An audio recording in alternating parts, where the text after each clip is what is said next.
of two words, poly meaning many, and ticks meaning blood-sucking insects. I am a candidate in the Invercargill City Council in the local body elections that are held on Saturday. I do not want the Invercargill City Council to be full of blood-sucking parasites.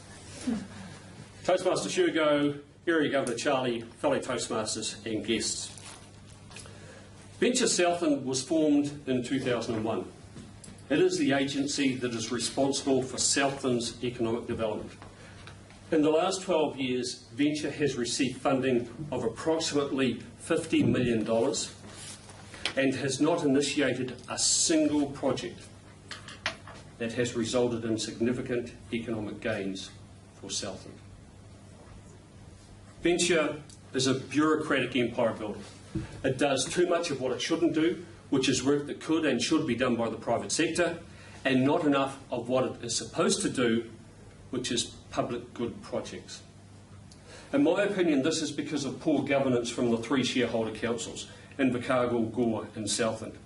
They do not dictate what projects Venture should be doing.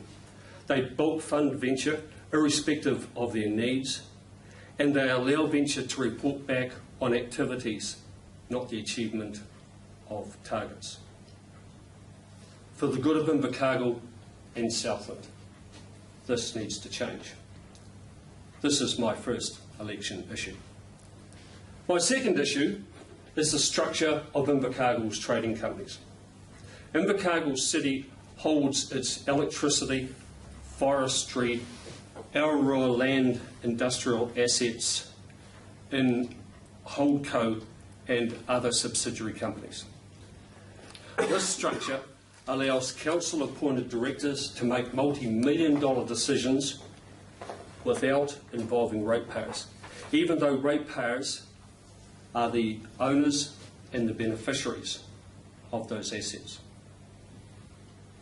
I believe there needs to be a review of the structure of those assets in the companies and also the investments that they hold. For example, Invercargill Forests holds 1,800 hectares of forests, and they intend to build that up to 33,000 hectares. Those forests produce a dividend that is about equal to bank deposits with significantly higher risks. I am an authorised financial advisor, albeit a recently retired one, and I can't for the life of me understand why Invercargill City holds forest blocks all over Southland and Otago. My third issue is rates.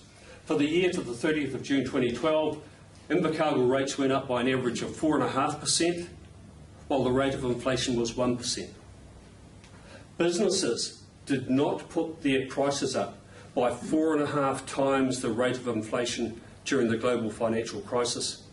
They became more efficient, and that's what the city needs to do. My fourth issue is the amalgamation of the Invercargill, Southland and Gore councils. Invercargill has 18 times more councillors per head of population than Auckland, while Southland has 30 times more councillors per head of population than Auckland. The Auckland model is not necessarily the best one for Southland and Invercargill, but nor is our current Rolls-Royce model. I believe that the councillors in those three councils need to forget about their self-interests and amalgamate, because if they don't do that, the government is likely to force them to. My last issue is the inner city upgrade. My position is simple. Invercargill ratepayers and Invercargill inner city businesses are paying for the upgrade. It should be their decision. The council should be giving them the options and the prices and letting the costs and letting people make their own decision about what should happen. A Reader's Digest poll of the most trusted politicians in New Zealand earlier this year had Tim Sherbolt, the Invercargill Mayor, as the most trusted politician in New Zealand. This is the man who's famous for two catch cries. One was, "I don't care where as long as I'm mayor." And the other was, "If 25 years of smoking dope addles your brain, I must have been an intellectual giant when I was a youth." Tim's reaction to being first in the poll by Reader's Digest was, "Oh my God, another cross to bear." Ladies and gentlemen, I believe that if you vote wisely, you will have fewer crosses to bear in the next 3 years, and you will have less to be in trepidation about. Sugar.